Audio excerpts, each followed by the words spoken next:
California primary just a week ago, but now we do have some new numbers that are out. They're important because they have to do with the governor's race, and now the governor's race for November is set. Republican Steve Hilton will advance to the November general election to face Democrat Xavier Becerra. Tom Steyer has been eliminated from this race. Case Area 3's Ashley Zavala joins us now. So, okay, let's just kind of unpack this. What do you think about this? Yeah, well, I mean, this is just coming in within the last 20 minutes, and we should note that the vote difference between Republican Steve Hilton, who the AP projects to advance to the November election, he's separated by Tom Steyer by a little more than 200,000 votes. Tom Steyer, the Democratic billionaire and climate activist who spent $216 million of his own money campaigning for governor. Now, it's unclear yet what Steyer has to say about this. I did reach out to his team.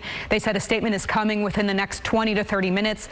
We should note after Election Day, Steyer had told his supporters to be patient, also urging them to ensure that their ballots were accepted by county elections officials.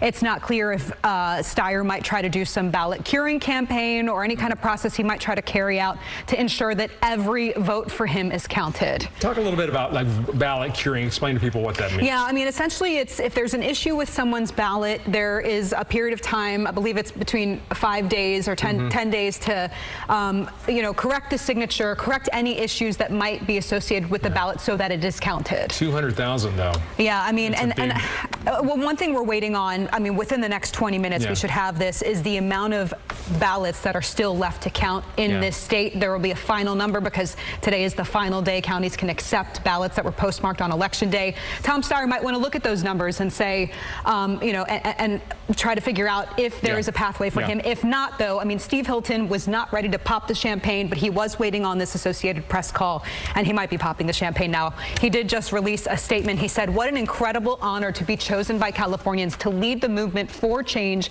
in the greatest state in the greatest nation on earth. There's nowhere better than California." He went on to say in this very lengthy statement, change is coming.